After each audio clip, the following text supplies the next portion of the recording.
La primera lectura de hoy está tomada del capítulo 5 de la segunda carta a los Corintios. Es impresionante la densidad de este documento de San Pablo. Nos llama la atención especialmente aquella frase final del texto de hoy.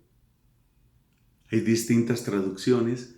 Yo creo que una muy literal, es decir, muy próxima al texto griego en cuanto a las palabras, sería esta: al que no conoció pecado, refiriéndose a Cristo, al que no conoció pecado, por nosotros lo hizo pecado, para que nosotros fuésemos hechos justicia de Dios en él.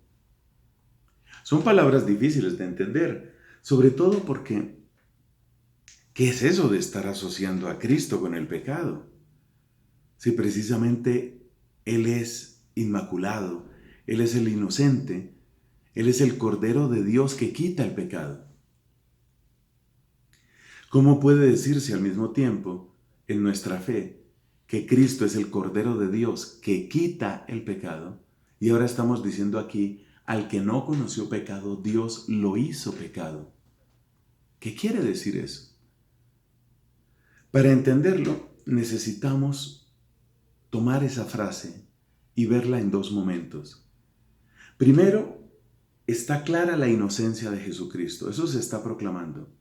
Es decir, debe quedar claro a todo el mundo que San Pablo no está llamando pecador a Cristo. Cristo no es pecador. Eso es lo primero que debe quedar claro. Por lo tanto, el corazón de Cristo, sus obras, su mirada, sus palabras, son, como decía Santa Catalina de Siena, dulces sin mezcla de amargor.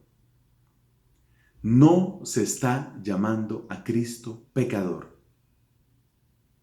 Pero dice el apóstol que Dios hizo pecado a Cristo por nosotros. Ahí, en esa segunda parte, hay que tener en cuenta una consideración. En muchas lenguas sucede que el nombre de la acción se le da también al efecto de esa acción.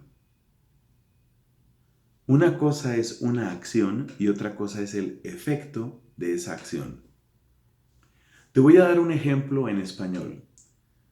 Toma la palabra equivocación y toma la frase, eso fue una equivocación. Supongamos que se le pide a un taller, queremos hacer una valla, queremos hacer un letrero, y el letrero debe decir pare. Y resulta que al hacer el letrero, tal vez porque estaban muy cansados, en vez de escribir pare, escribieron prae, o sea, intercambiaron la A y la R. Imaginémonos a alguien que ve ese letrero echado a perder y dice, eso fue una equivocación. Está diciendo que el letrero es una equivocación, es decir, el efecto. Pero en realidad lo que está diciendo es que hay una acción y que esa acción equivocada fue la que produjo ese efecto. Lo mismo sucede en la lengua griega, lo mismo sucede en la lengua hebrea, lo mismo sucede en la lengua latina. Eso pasa en muchas lenguas. Cuando nosotros encontramos entonces la expresión que Cristo fue hecho pecado, a lo que se refiere es a que las acciones de pecado, los efectos del pecado, han caído sobre Cristo, han sepultado a Cristo, han quedado injertados en Cristo, se han, podríamos decir, cebado en Cristo.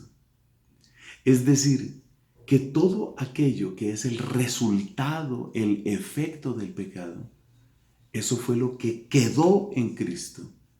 Y no podemos ver a Cristo crucificado, no lo podemos ver sin ver el efecto del pecado. De modo que cuando se dice que Cristo fue hecho pecado, no significa, ya lo hemos aclarado, que Cristo fue hecho pecador, sino que en Él ha quedado plasmado el efecto de todo pecado. Y ese efecto que Cristo padece y que Cristo a la vez muestra es el que hace posible que nosotros recibamos la redención. Resumen, jamás se está diciendo que Cristo es pecador, se está diciendo que en Cristo han recaído todas las consecuencias del pecado y se está diciendo que ese Cristo al que no podemos ver sin ver las consecuencias del pecado es el que a través de ese sacrificio exterior e interior trae vida nueva para nosotros.